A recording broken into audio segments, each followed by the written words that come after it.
Hatid ng pamahalaang panlalawigan ng Maguindanao del Norte sa pamumuno ni Governor Datu Tucao Mastura ang agarang tulong sa mga pamilyang naapektuhan ng mga nagdaang earthquake swarms sa Barangay Pura, Datu Blas, Sensuat sa pamamagitan ng pamamahagi ng tent at tarpaulin sheets. Ang Partners in Peace and Progress story sa report.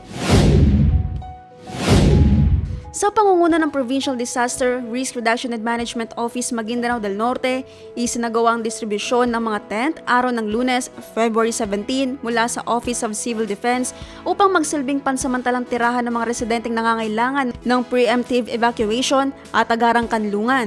Isinagawa ang aktibidad sa koordinasyon ng Municipal Disaster Risk Reduction and Management Office ng Datu Blas, Sensuat upang matiyak ang maayos at tamang alokasyon ng mga temporary shelters.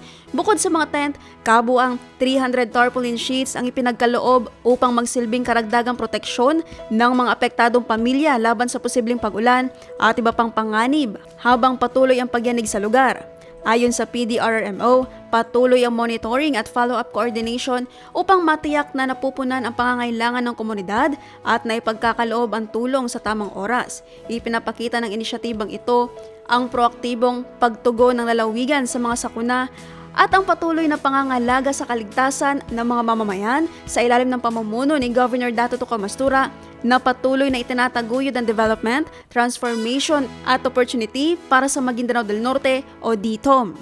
Naphtali Velarde, iMinds, Philippines.